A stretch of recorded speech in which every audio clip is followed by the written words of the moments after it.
आइए प्रेम से भगवान का नाम लें।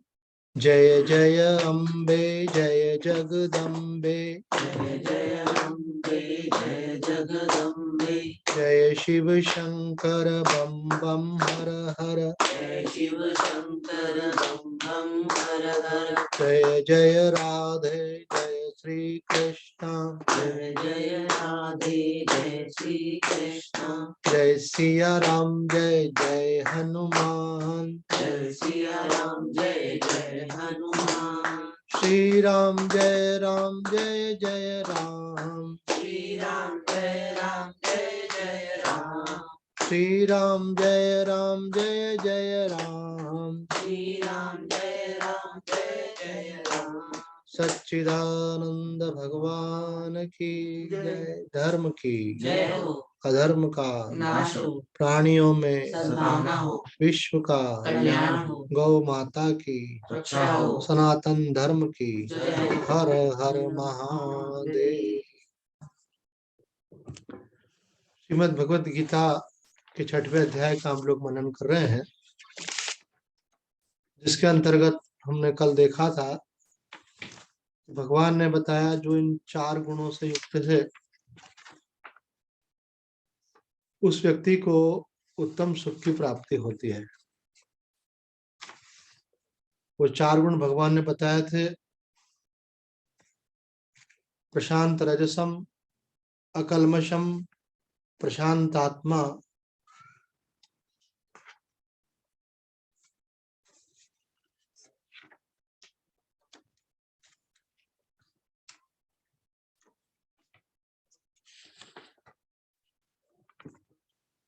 प्रशांत मनसम, शांत रजसम, अकल्मषम, ब्रह्मभूतम।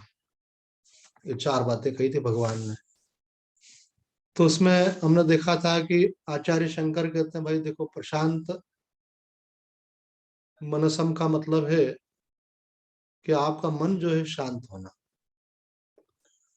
मन शांत होना ऐसा तो ऐसा सरल शब्द लगता है, लेकिन योग में मन को शांत करने के ऊपर बहुत विस्तार से बोला है, क्योंकि मन की शांति का संबंध केवल विचारों के शांत होने से नहीं होता है। अवचेतन में बहुत प्रकार की हलचल रहती है। जैसे मानो किसी का कोई काम रुका हुआ है और उसके बारे में उसने कई बार सोचा है ये काम कब होगा, तो वो दूसरे काम में लग गया तो वो पहले काम को भूल भी जाता है कौन सा काम वो चाह रहा है। तो भले भूल जाता है लेकिन अवचेतन में उसकी अशांति बनी रहती है। उसका अवचेतन उस कार्य के होने का इंतजार कर रहा है। ऐसा जैसे अपन अलार्म लगाते हैं कि भाई सुबह 4 बजे उठना है और अपन सो जाते हैं, तो अपन तो भूल जाते हैं लेकिन अलार्म तो याद रखता है। तो हमारा अवचेतन मन अलार्म का काम करता है। तो जिन जिन संकल्पों को हमारा मन लिए हुए है वो सब अवचेतन में काम करते हैं।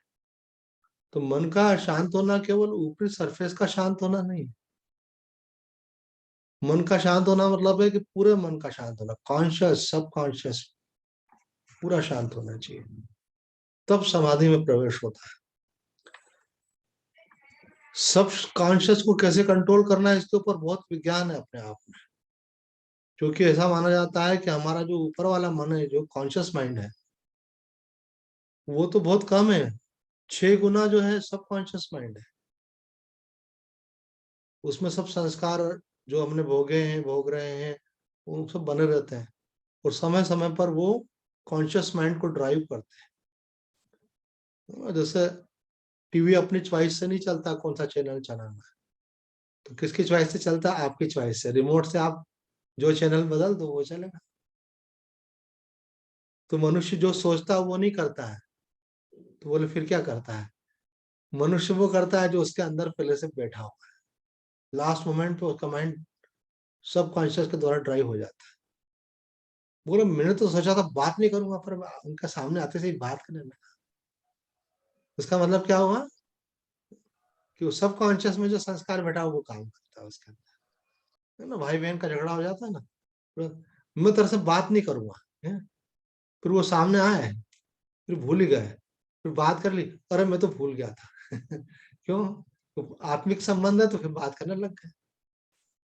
तो वो कॉन्शियस जो थॉट था वो विस्मरण हो गया आपको। तो प्रशांत मनसम बोलते मन का शांत होना।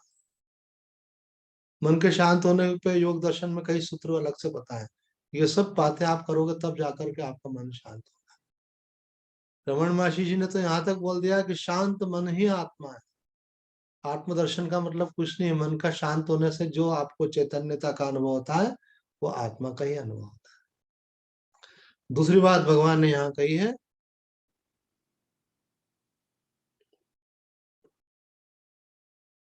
शांत रजसम, जिसका रजोगुण शांत हो गया। कल हमने देखा था कि स्वामी जी ने इसके ऊपर भी काफी बोला था, रजोगुण के कारण क्या क्या चीजें हमारे मन में आती है। लोभ आता है, प्रवृत्ति आती है, नए कर्मों की इच्छा होती है, अशांति आती है, स्पृहा आती है। कोई चीज जो हमारे पास है ना वो बनी रहे, कोई सुख है हमारे पास बना रहे। जैसे कोई काम धंधा करता है तो बोले ये काम चलता रहे, ये स्पृहा कहलाती है। किसी से संबंध हमारे अच्छे हैं तो बोले बने रहे। जैसे कई लोग बोलते हैं स्वामी जी हमको किसी चीज की अपेक्षा नहीं है, बस भगवान की कृपा से जो चल रहा है ना अच्छा चलता रहे। चलता रहे ये भी इच्छा है, इसको स्पृहा कहते हैं, आप उसको पकड़ रहे हैं। तो यहाँ कह रहे हैं इतना गहरा पकड़ता है आदमी कि कई बार छुड़ाओ तो भी नहीं छोड़ सकता। गुरुजी भी थक जाते हैं, "अरे, इतनी बार समझाया तेरे को।" बोले मैं आदत से मजबूर हूँ। तुम मजबूर हो कि मजदूर हो? बोले नहीं मजबूर हूँ, आप मजदूर क्यों बोल रहे हो? बोले मजदूर का मतलब होता है जिसको उसका मालिक चलाता है वैसे चलना पड़ता है उसको। मालिक बोलता है बेटा लग जाओ काम पे, चलो छोड़ो काम। बोले नहीं मैं तो करूंगा। अरे क्यों? तेरे को बोला ना छोड़, पैसे मैं दे रहा हूँ, मैं जैसा बोलूंगा वैसा करना। बोले ठीक है मैं छोड़ देता हूँ, मेरे को तो पैसे से मतलब। तो इसी प्रकार से जो मन के अनुसार चले वो मन का मजदूर है। ये बात, मन ड्राइव करता है ये करो वो करो। तो कोई कामना है आपने बोला छोड़ो, तो बोलो नहीं छूट थोड़ी रही है। कोई संकल्प बोले छोड़ो, छूट थोड़ी रहा है। कहीं मोह है आपका, छोड़ो, छूटता थोड़ी है। बोले हम तो चाहते हैं लेकिन छूटता नहीं है, मतलब क्या हुआ, मन के हम मजदूर है, वो हमको ड्राइव कर रहा है। उसका लोभ है, उसका मोह है, उसकी कामना है, वो हमको घसीटती है। दिखने के लिए मनुष्य लगता है स्वतंत्र है, पर ऐसे स्वतंत्र नहीं है, कई रस्सियों में बंधा हुआ घसीटा जा रहा है। बोला ऐसा तो दिखता नहीं है, कहीं अनुभव भी नहीं होता है। बोले हाँ देखो हम बताते ना आप, मनुष्य की इच्छाएं मनुष्य को घसीटती है बलपूर्वक, मनुष्य का मोह उसको बलपूर्वक घसीटता है। मनुष्य की वासनाएं जो होती हैं दुर्वासनाएं, वो धर्म की तरफ लग जाए तो भी वो वासनाएं घसीट घसीट के उधर ले जाती है। आदमी भजन करेगा लेकिन गलत काम नहीं छोड़ेगा, क्योंकि गलत काम करने से जो मजा आता है, जो अनैतिकता है, अधार्मिकता है, जो पाप कर्म है, जो चुपके से किया जाता है, जो सबको नहीं बताया जाता है, तो वो काम जो है वो नहीं छोड़ेगा, साथ में भजन भी करेगा। बोले क्या कर रहे हैं, वो छूटता नहीं है। तो हमारे एक बड़े भाई ऐसा बोला करते थे, उनकी भी हमको स्मृति होती है क्योंकि उन्होंने काफी उपदेश दिया हमको बचपन में। बोले छूटता नहीं है कि छोड़ते नहीं हो, छोड़ने का पक्का इरादा तो हो पहले, पूरा इरादा ही नहीं बना पाते। हमको लगता है जीवन जैसा चल रहा है चल रहा है, हमको ज्यादा डिस्टर्ब मत करो। क्योंकि क्या होता है कोई अच्छा काम करने के लिए भी टेंशन लेना पड़ता है। मेरे को प्रवचन का इतना अभ्यास है, मैं कोई भी श्लोक पढ़ करके उसके ऊपर आराम से घंटों बोल सकता हूँ। लेकिन मेरे मन में आया कि नहीं, रोजाना अपने को कुछ विद्वानों की इस पर व्याख्या पढ़ के बोलना है। अब समय नहीं मिलता तो मैं भले सोता कम हूं, मैं आजकल 6 घंटे नहीं सोता हूँ, 5 घंटे सोता हूँ। आज सोच रहा था 4 घंटे सो के काम चला है, टाइम कम मिल रहा है तो ऐसे। तो मन तो बोलेगा अरे कोई बात नहीं है, इतना पहले पढ़ा हुआ तो है, सुना हुआ तो है, बोलो। तो हमने कहा ये एक तप है, स्वाध्याय है ये, इसके माध्यम से नए नए और ज्ञान बढ़ता है, सीखने को मिलता है। तो हमको मन के वश में नहीं होना है, आप कोई अच्छा काम करने जाएंगे तो अपने पे दबाव डालना पड़ता है। हम जब स्कूल में पढ़ते थे ना, हमको याद है 10वीं कक्षा की बात है, तो हमारे एक शिक्षक थे, उनका नाम था बीपी तिवारी। वो हमको इंग्लिश पढ़ाते थे, इंग्लिश सब्जेक्ट। तो वो बोलते थे कि मीनिंग याद किया करो, वोकेबुलरी बढ़ना चाहिए। तो बोले जब मीनिंग याद करोगे नए नए, तो बोले यहाँ पे खिंचाव होता है। तो खिंचाव होता है तो मैं बोलता अरे नया क्यों याद करें, जो चाह दे वो याद। बोले ये खिंचाव हो रहा है ना जो यहाँ पे नसों में, ये तुम्हारी बुद्धि का विकास हो रहा है, नई चीज सीख रहे हो आप ऐसे। आप बता रहे थे ना कि मैं भी एक पुस्तक लेके आया, मैं अपने सब्जेक्ट के बारे में पढ़ना चाहता हूँ। तो ये हमारे जीवन के कई विभाग होते हैं, उसमें एक विभाग है मानसिक विकास। ऐसा नहीं है कि हम गधे तो गधे ही रहे, हम घोड़े बन सकते हैं। हम घोड़े तो घोड़े ही रहे, ऐसा नहीं हम शेर भी बन सकते हैं। तो ये कैसे होगा? आपके अंदर कुछ सीखने की, आगे बढ़ने की एक अभिप्सा होनी चाहिए, है ना। जीवन के 6 विभाग करते हुए एक पाश्चात्य लेखक ने बहुत सुंदर लिखा है, एनआरआई, हालांकि वो भारतीय हैं, दीपक नाम है उनका। वो बोलते हैं अपने जीवन को 6 विभागों में बांटो।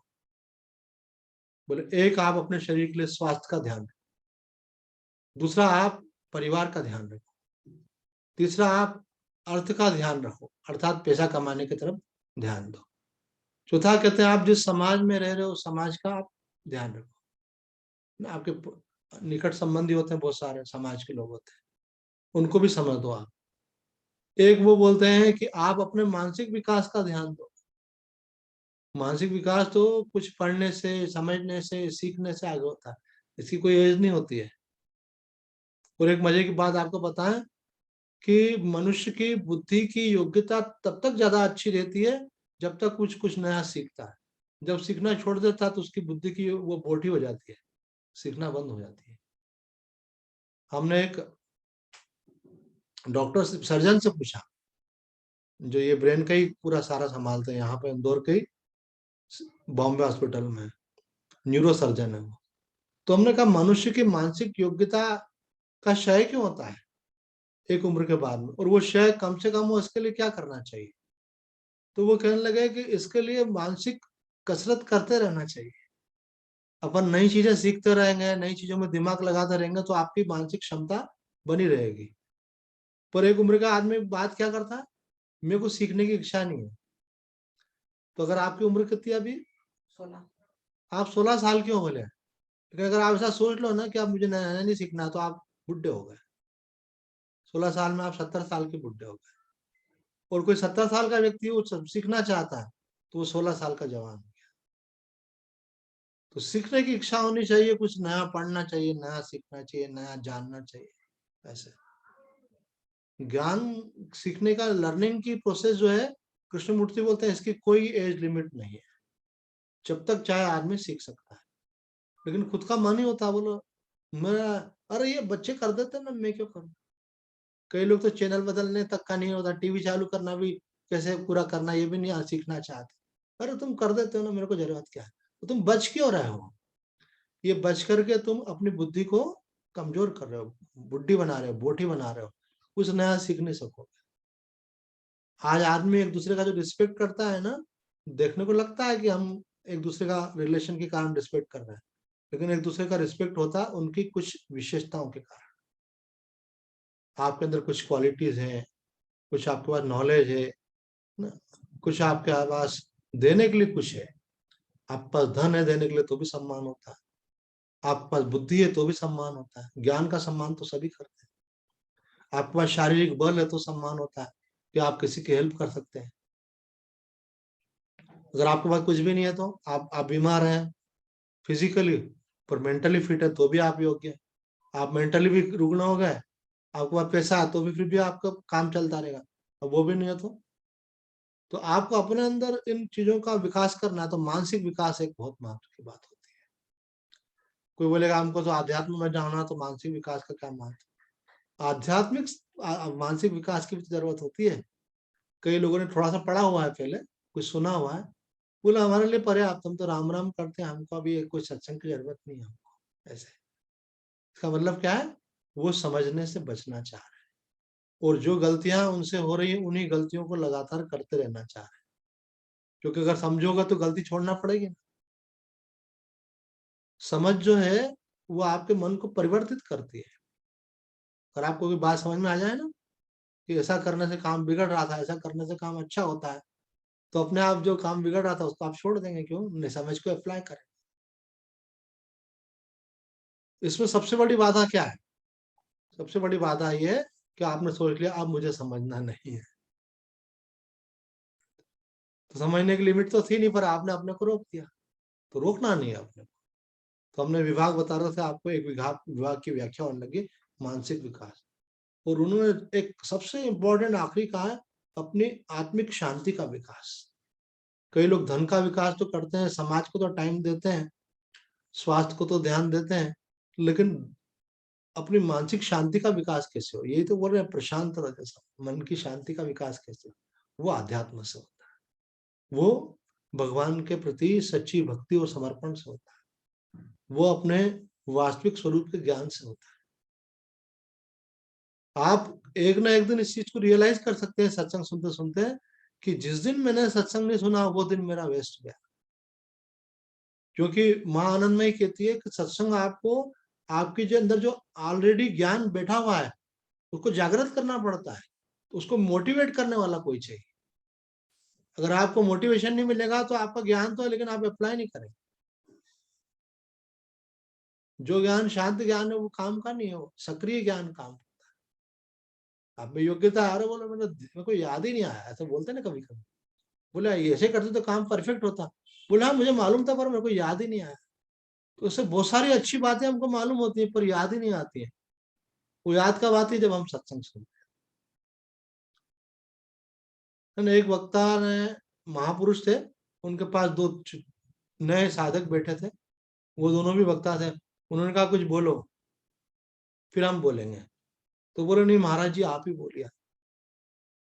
तो बोले हम तुमको बोल रहे हैं ना, पहले तुम बोलो फिर हम बोलेंगे। तो एक ने कहा कि ठीक है महाराज जी आपकी आज्ञा है तो मैं बोलता हूँ। तो उन्होंने, महाराज जी ने उनके बोलने के पहले बोला अभी तुम बोलोगे ना, अभी ये पास वाले सुनेंगे, ये भी वक्ता है। तो सुनने से इनके अंदर भी विचार आना शुरू हो जाएंगे। फिर इनको लगेगा कि अब मैं ये बोल सकता हूँ। एक व्यक्ति यूरिनल जाता है तो दूसरे को भी लगता है कि मैं भी जाऊं, उसको भी याद आ जाती है ऐसे। एक व्यक्ति कुछ खाने लगता है तो दूसरे को भी ख्याल आता है खाने लगता है। तो चीजें जुड़ी हुई है मनोवैज्ञानिक रूप से। तो बात ये है कि अपने जो विभाग है उसमें एक विभाग है मानसिक विकास, और वो स्वाध्याय से होता है।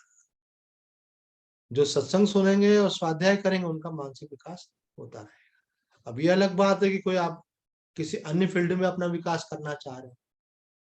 कोई विद्यार्थी है तो वो विद्या अध्ययन कर रहा है तो उस विषय में करना चाहेगा, स्वाभाविक है। उसको मुख्य समय उसको ही देना चाहिए। इसलिए 6 विभाग कर दिए। मानसिक विकास की भी एक से अधिक दिशाएं हो सकती है।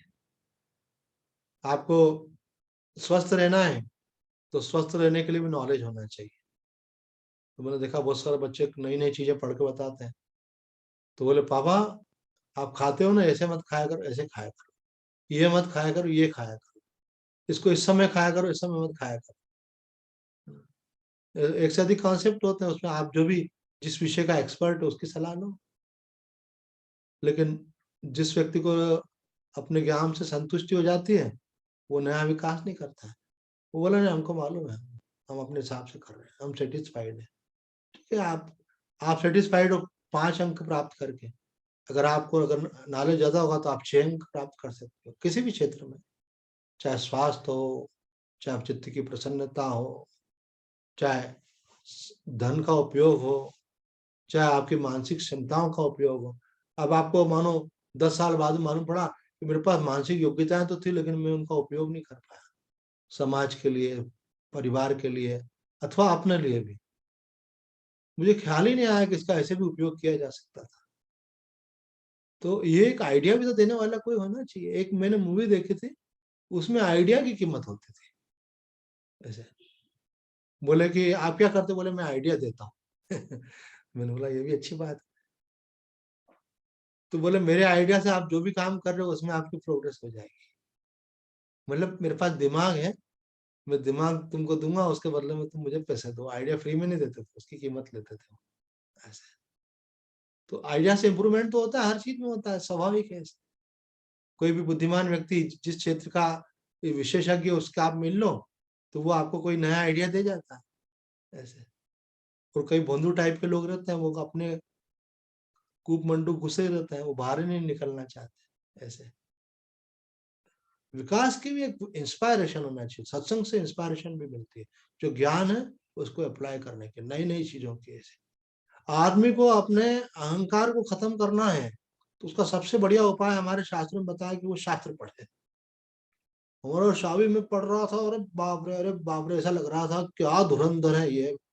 और होंगे क्यों नहीं, जिनको मैं पढ़ रहा था वो उनको भगवान श्री कृष्ण का साक्षात्कार हुआ, और वो उन्होंने इसी भावना से साक्षात्कार किया था कि भगवान आपका दर्शन करके आपकी गीता की व्याख्या करो। तो मेरी तो पढ़ते पढ़ते खोपड़ी घूम गई। मैंने कहा कि आज के श्लोक पे क्या बोलूंगा, इतना उन्होंने अद्भुत बोला है इसमें, इतना गजब बोला है, इतना इतना कुछ बोला है, और इतना गंभीर था वो। मैंने कहा ये तो मैं आप प्रवचन में बोल नहीं सकता, नहीं तो लोग प्रवचन सुनना ही बंद कर देंगे। इनको तो बहुत सरल करके बोलना पड़ता है। हम जो पढ़ते हैं वो थोड़ी बोलते हैं, बहुत फिल्टर करके बोलना पड़ता है। उसके बाद भी कुछ लोग बोलते हैं कठिन है। मैंने कहा क्या बताया। अभी बाल गोपाल बैठा 16 साल का, समझ में आती कि नहीं बात। देखो इसको आ रही है, मतलब सबको आना चाहिए। तो भगवान यहाँ कह रहे हैं प्रशांत रजसम, प्रशांत मनसम, शांत रजसम, ब्रह्म भूतम, अकलमशम। ये 4 गुण जो इसमें होंगे। अकलमशम मतलब कि आदि शंकराचार्य जी कहते हैं भाई आपके अंदर जो धर्म और अधर्म का संस्कार, उससे आप उठ जाओ। पहले तो अधर्म का त्याग करो, पाप का, और फिर धर्म अर्थात मैं पुण्य कर रहा हूं इस अभिमान का भी त्याग करो। तो ये प्रशांत रजसम के साथ साथ आप में अकलमशम भी हो गया। ब्रह्मभूतम का मतलब है कि आप सर्वत्र एक परमात्मा का ही दर्शन करो। अभी आपको कौन दिख रहा है सामने, स्वामी जी। स्वामी जी कहाँ से आए, बोले परमात्मा से प्रकट हुए, और लीन कहाँ होंगे, परमात्मा में। ये सारा जगत ऐसा ही है। इस जगत में जो कुछ भी आप देख रहे हो, ये सब किससे प्रकट हुआ है, परमात्मा से। और किस में लीन होगा, परमात्मा में। इसलिए जो भी आप वस्तु देख रहे हो, व्यक्ति देख रहे हो, परिस्थिति देख रहे हो, ऐसा अंदर अंदर निश्चय करो कि इस रूप में परमात्मा को ही देख रहे हैं। तो ये होगा सर्वत्र परमात्मा का दर्शन। तो भगवान बोलते हैं ऐसा व्यक्ति जो है उत्तम सुख को प्राप्त होता है, अर्थात उसकी ब्रह्म स्वरूप में स्थिति हो जाती है। आज का श्लोक लेते हैं भगवान, जिसमें कहते हैं, अभी जो भगवान ने पहले कहा तो उसके लिए उड़िया बाबा जी कहते हैं कि पूर्वोक्त श्लोक में बोधवान के सविकल्प समाधि का निरूपण किया गया है। अब आगे के श्लोक में निर्विकल्प समाधि का वर्णन करते हैं। ये उससे भी एक स्टेप आगे है। सविकल्प समाधि का मतलब होता है कि एक भाव है, ब्रह्म है, भगवान है, लेकिन निर्विकल्प का मतलब है कि वो भाव भी नहीं है, बल्कि उस ज्ञान में आपकी स्थिति हो गई, और वृत्ति की भी निवृत्ति हो गई, ज्ञान में स्थिति हो गई। तो श्लोक में भगवान कहते हैं युंजन एवं सदात्मानम योगी विगत कल्मश सुखेन ब्रह्म संस्पर्शम अत्यंतम सुखमश्नुते। है ना, हर मनुष्य चाहता है मुझे सुख मिले, तो भगवान भी बोले कि देखो हम बता दे तुमको कैसे मिलेगा। इस श्लोक का अर्थ है निष्कल्मश योगी इस प्रकार मन को सर्वदा आत्मा में जोड़ते हुए अनायास ही ब्रह्म संस्पर्श से होने वाला अत्यंत सुख प्राप्त कर लेता है। निष्कलमल पहले ही बता दिया, जिसने पाप का त्याग कर दिया है और आगे चल करके पुण्य के अभिमान का भी त्याग कर दिया है। मन को सदा आत्मा में जोड़ रहा है, तो धीरे धीरे क्या होगा, सब राग द्वेष उसका निवृत्त हो जाएगा, और अनायास ही सुख पूर्वक ब्रह्म संस्पर्श से अर्थात ब्रह्म में स्थिति होने से उसे अत्यंत सुख की प्राप्ति हो जाती है। अब इसकी व्याख्या करते हुए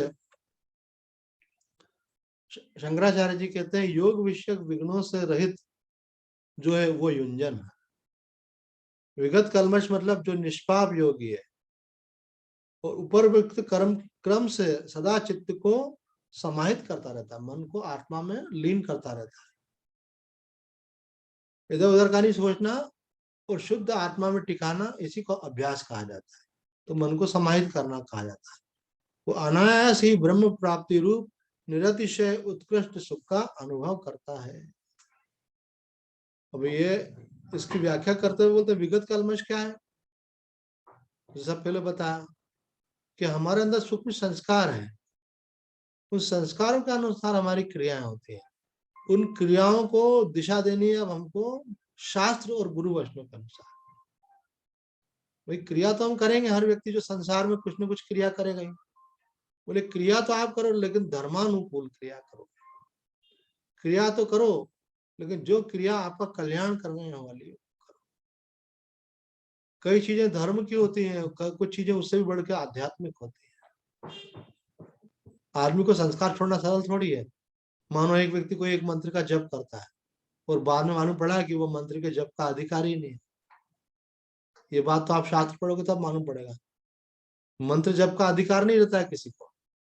मंत्र जप का अधिकार उसको होता है जो किसी से लेता है मंत्र। दीक्षा के बाद मंत्र जप का अधिकार रहता है। कई लोग अपने मन से जपते हैं ऐसे। बोला हम तो ये जपते स्वामी जी। जपते तो अच्छी बात है, हमको क्यों बता रहे हो। अपन किसी को मना करो तो है ना, शास्त्र की बात उसको मालूम नहीं होती, बताओ तो उसको बुरा भी लगता है। और कई लोग बता दो तो बोलते हैं हम तो इतने साल से कर रहे थे, क्या छोड़ देंगे क्या उसको। तो मेरे का छोड़ना तो कठिन होता ही है, क्योंकि ये तो मन का आदत है। जिस पर डंडी पे चला उसी पे चलता है। आप खुद अपना देख लो। आप रोजाना निकल करके कहीं जाते हो, अपने घर से आपके ऑफिस तक जाते हो, कहीं भी जाते हो, आप दुकान पे जाते हो, किसी के मिलने जाते हो, अथवा आपके जाने का कुछ भी आपका लक्ष्य हो सकता है। सब्जी लेने जा रहे हो, किराना लेने जा रहे हो, तो आप देखना आप उसी रूट से जाते हो। वो दिमाग में लकीरें बन जाती है संस्कारों। तो आप अगर कुछ दिमाग में दूसरा विचार चल रहा है तो ख्याल ही नहीं रहेगा, आप उस रास्ते से चुपचाप चले जाओ। एक व्यक्ति को हमने देखा, एक स्वामी जी को, बोले मॉर्निंग वॉक पे जाते हैं लेकिन रोजाना अलग अलग रास्ते पे जाते हैं। तुमने वो महाराज जी ऐसा क्यों। वो ब्रह्मज्ञानी संत थे। बोले ऐसा होने से हमको जहाँ रहते हैं उसके आसपास का मालूम पड़ता है। एक ही गली से जाएंगे तो उस गली का मालूम पड़ेगा। तो उसी गली में जाते हैं, देखते हैं वहां क्या है कैसा है, नजर भी डालते हुए जाते हैं। एक दिन तो वो एक गली में से निकले तो उस मकान के ऊपर लिखा हुआ था प्रारब्ध। तो महाराज जी पर प्रवचन में बोले अपना, बोले एक मकान पे लिखा हुआ था प्रारब्ध। बोले यहाँ तो ये व्यक्ति बहुत मूर्ख है और यहाँ तो बड़ा विद्वान है। क्योंकि महापुरुषों के पास व्याख्याएं बहुत सारी होती हैं। तो मूर्ख इसलिए है कि इसने सब कुछ प्रारब्ध में छोड़ रखा है, अपना पुरुषार्थ कुछ भी नहीं कर रहा है। और विद्वान इसलिए है कि इसने संसार को तो प्रारब्ध में छोड़ रखा है लेकिन परमार्थ के लिए पुरुषार्थ कर रहा है। इसलिए कई लोग क्या होता है उल्टा काम करते हैं, परमार्थ को प्रारब्ध पे छोड़ देते हैं। अर्थात धर्म का उनको बोला भाई आपके पास धन है दान करो, आपके पास शारीरिक क्षमता है किसी की सेवा करो, आपके पास मानसिक योग्यता है उसका उपयोग करके अपना नहीं समाज का राष्ट्र का कुछ कल्याण करो। अरे फोकट काम हम नहीं करते हैं।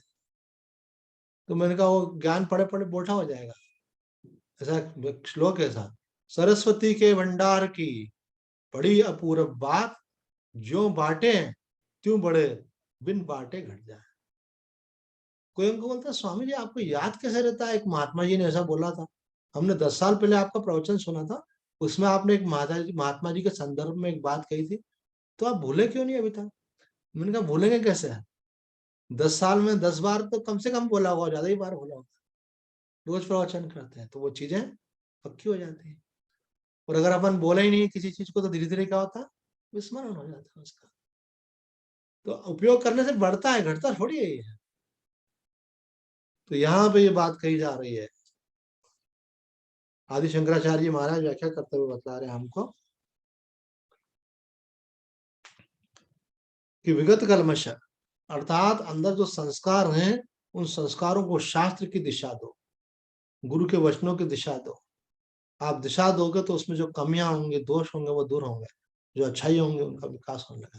कुछ लोग धर्म तक जाकर रुक जाते हैं, आध्यात्म में प्रवेश नहीं करते। तो धर्म क्या है, ये अनुचित है, ये उचित है, ये करना। अध्यात्म क्या है? अध्यात्म यह है कि उचित अनुचित से ऊपर उठ करके उस परमात्मा का अनुभव करना। कोई काम अच्छा हो सकता है, लेकिन कोई काम ऐसा हो सकता है कि जो आपको उस लिमिट पे ले आकर खड़ा कर देगा जहां आप अच्छाई और बुराई से भी उठ जाएंगे। अब एक व्यक्ति अपने ब्रह्म स्वरूप का ध्यान कर रहा है, उसको बोलो चलो गंगा स्नान करना है, उन्होंने कहा मेरा गंगा स्नान करने नहीं जाना, आप जाइए। तो उसका गंगा स्नान नहीं जाना भी बुरा नहीं है, क्यों? क्योंकि वो तो अपने ब्रह्म स्वरूप का ध्यान कर रहा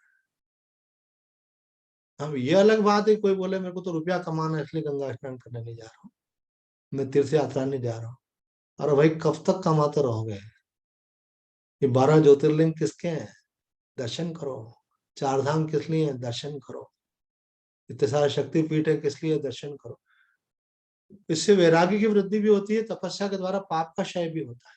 भगवान श्री राम जब तीर्थ यात्रा करके लौटे तो उनको वैराग्य हो गया था, क्योंकि जब पाप का क्षय होता है, अंतःकरण शुद्ध होता है, पुण्यों की जागृति होती है, तो वैराग्य होता है, मतलब संसार की आसक्ति हट जाती है। आप कोई काम कर रहे हो, बहुत अच्छा काम कर रहे हो, लेकिन ये भी तो सोचो क्या इससे भी अच्छा कुछ हो सकता है क्या? बोले ये ख्याल ही नहीं आता कि इससे भी कुछ अच्छा हो सकता है। बोले ये ख्याल लाने के लिए सत्संग किया जाता है। सत्संग में आपको, आप जहाँ खड़े हो वहां से आगे बढ़ाने की बात की, ये माँ आनंद में कहती है कि आपको आगे बढ़ने की बात करती है सत्संग। सत्संग जो है आपको ज्ञान का उपयोग करने की बात करती है। सत्संग आपको गलत काम करने से रोकता है। एक व्यक्ति ने बोला स्वामी जी मैं सत्संग सुनता हूँ तो अब मेरा लोभ और मोह खत्म तो नहीं हुआ, लेकिन वो जो धीरे धीरे बढ़ रहा था वो रुक गया अभी। ये भी प्रोग्रेस है। चलो रुक तो गया। बोले आप बोलते हो, मैंने देखा कि वो बुरा लगता है लोभ को मोह को, लेकिन वो तुरंत खत्म भी नहीं होता, लेकिन धीरे धीरे आदमी को बाद में समझ में आती है। आपके वचनों का असर एक समय उसी समय नहीं होता है, 1 महीने बाद, 2 महीने, 6 महीने बाद। मैंने कहा वही है, रामबाण ऐसा ही होता है, असर करता है, समय आने पर करता है। संस्कार तो बन गया ना अंदर। एक बार तो आदमी का अहंकार पहले विरोध करेगा ही सही। ज्ञान का विरोध बहुत होता है, ज्ञान आपके अंदर हलचल में था करता है। एक महात्मा थे, उनको कई देशों में एंट्री नहीं मिल रही थी, तो पूछा भाई क्या बात है? बोले इसलिए नहीं मिल रही है कि जिन जिन जिन देशों से वो आ रहे हैं, वहां वाले आकर के वो बोल रहे हैं कि ये व्यक्ति बहुत खतरनाक है, इसके अंदर इतनी बड़ी तर्क की क्षमता है कि ये आपकी नींव हिला के रख देगा, आपकी धार्मिक आस्था को हिला के रख देगा। ऐसे तो बोले कि आप अपने धार्मिक आस्था को पकड़ करके रखना चाहते हो तो इस व्यक्ति से बच के रहना, इसके पास ऐसे ऐसे तर्क हैं कि वो आपको सोचने को मजबूर कर देगा कि मैं सही हूँ कि गलत। अभी तो आपको लगता है मैं सही हूँ। आध्यात्मिक विकास का मतलब क्या होता है? ध्यान से सुनना, बहुत इंपॉर्टेंट बात है। आध्यात्मिक विकास का मतलब होता है कि आपको अपने ऊपर शंका होने लग जाए। अभी क्या है? अपने ऊपर विश्वास है, मैं हूं जो सही हूँ, जो कर रहा हूँ सही है। तो मूर्ख से मूर्ख व्यक्ति भी ऐसा मानता है, बिल्कुल एकदम मजदूर स्तर का होगा ना, वो भी मानता है मैं वो समझदार हूँ। तो समझदारी का विकास जिसको कहते हैं कि आपको ये अपने समझ में शंका होने लगे, जो जीवन में जी रहा हूँ, जो मैं सोच रहा हूँ, जो मैं कर रहा हूँ, कहाँ तक ठीक है। ये विचार नहीं आएगा तो विकास का मार्ग थोड़ी बनेगा। आपको ये विचार आ जाए कि मैं घर में बैठूं कि घर से निकलूं, तब तो आपके मन में दूसरा विचार आएगा कि घर से निकलूं। पर ये विचार ही नहीं आएगा तो क्या होगा? बैठे ही रहे ऐसे। भाई टाइम तो लिमिटेड है, आप चाहो मत चाहो, एक समय आएगा कि थप्पड़ पड़ेगा, मौत हो गई, खत्म, आकर ले जाएंगे। उसके पहले जो कुछ करना है कर लो, उसके बाद का भरोसा नहीं है आगे क्या होने वाला है। अपना हाथ का खेल खत्म हो जाएगा, फिर आपके कर्मों के फल भोगने का टाइम आ जाएगा, कर्म करने का टाइम नहीं है। वो कर्म आपको कहाँ ले जाके पटकते हैं, किन परिस्थिति में पटकते हैं ना। एक व्यक्ति हॉस्पिटल में एडमिट था, तो बोला मेरे को बहुत तकलीफ हो रही थी, बहुत कष्ट में था, तो मैं बार बार तौबा कर रहा था। तो मेरे अंदर से आवाज आ रही थी कि अभी तौबा कर रहा है, जब कर रहा था तब सोच लेता ना, गलत काम करता ही नहीं, इसलिए इतना कष्ट भोगना पड़ रहा है तुझे। कभी तो किया होगा, भगवान क्या तो न्याय है। तो बोले आगे नहीं करूंगा। तो एक डॉक्टर साहब बोले, हमारे अच्छे मित्र हैं वो, बोले मेरे पास पेशेंट आते हैं, बोले डॉक्टर साहब एक बार मुझे बीमारी से छुटकारा दिलाओ।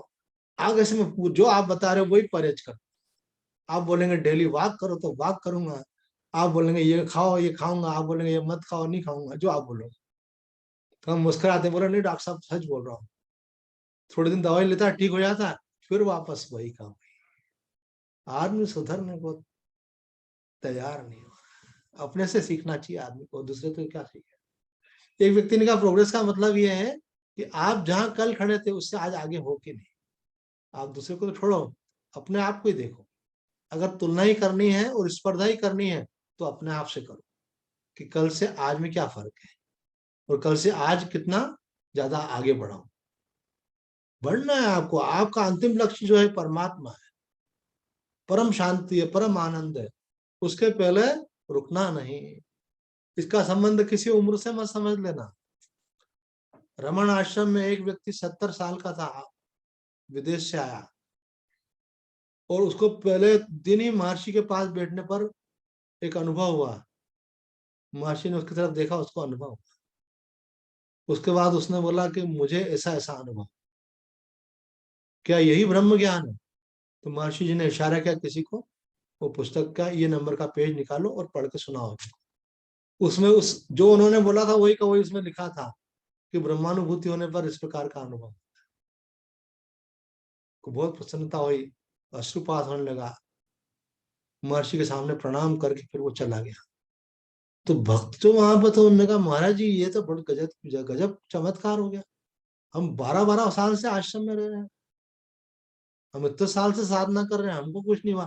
ये व्यक्ति बुढ़ा आदमी आज आया और आज के आज ही इसका काम बन गया। हमारे तो इतने साल में काम ही नहीं बना। तो महर्षि जी ने कहा कि ये मत सोचो कि ये आज ही आया है, इसकी यात्रा बहुत पहले से चल रही है। और बात यात्रा की भी नहीं होती है, बात ये होती है कि किसी की जिज्ञासा कितनी है। बोले इस व्यक्ति की जिज्ञासा देखो, इसके पास पर्याप्त धन है लेकिन ये विदेश छोड़ करके भारत। इस व्यक्ति की जिज्ञासा देखो, सारा जीवन एक विशेष प्रकार की सुविधाओं में रहा है, यहाँ आने के बाद इनको कितनी गर्मी सहन करनी पड़ रही है। वहां गर्मी होती ही नहीं, 12 महीने गर्मी। और साउथ की गर्मी तो आप जानते हैं, साउथ में कितनी गर्मी होती है। और बोले ये पर्याप्त धन कमा रखा है, सुखपूर्वक रह सकता है, लेकिन वातावरण का क्लेश तो ठीक है, खाने पीने की अनुकूलता भी यहाँ पर इनको, इनकी स्वास्थ्य के अनुकूल, इनके स्वाद के अनुकूल भोजन यहाँ पर मिल रहा है। जो मिल रहा है वो खाना पड़ेगा, रहना है तो इन सब विषमताओं को सहता हुआ भी व्यक्ति आया है, इसीलिए क्योंकि इसके अंदर आग लगी हुई है अंदर कि मुझे सत्य की प्राप्ति करनी है। वो जो व्याकुलता है, वो प्यास है, उसका प्रभाव है कि उनको आने से एक दिन में ही सत्य का साक्षात्कार हो गया। तो आदमी को अंदर से लगन होती है। एक सूफी संत ने कहा अगर तलब हो तो दोनों जहां से मिलता है, यहां से भी मिलता है और वहां से भी मिलता है, और तलब नहीं हो तो कहीं से कुछ नहीं मिलता है। तलब उर्दू का शब्द है, मतलब लगन, जिज्ञासा, मुमुक्षा, व्याकुलता, ऐसी को तलब बोलते हैं। तो अंदर से वो जगना चाहिए। एक हमको बोल रहे थे ऐसा, हमारे एक साधक, उनका नाम था जयपाल हिंदुजा, अभी तो शरीर पूरा हो गया उनका, कि स्वामी जी जैसी लगन मीराबाई को थी, जैसी कबीर साहब को थी, ऐसा आशीर्वाद दो कि ऐसी लगन हमको भी लगे। तो मैंने बोला ऐसा वाला आशीर्वाद तो मेरे को भी चाहिए। तो ये तो आप करते करते उसके अंदर चैतन्यता आती है। आप लगे रहोगे तो धीरे धीरे घिसते घिसते आग निकलती है, खोदते खोदते पानी निकलता है, होते होते ही उसके अंदर आपकी पूरी रुचि बन पाती है। अभी क्या होता है, मन बिखरा हुआ रहता है ना, वन पॉइंटेड नहीं होता है। माँ कहती थी 1 पॉइंटेड होगा तो कल्याण।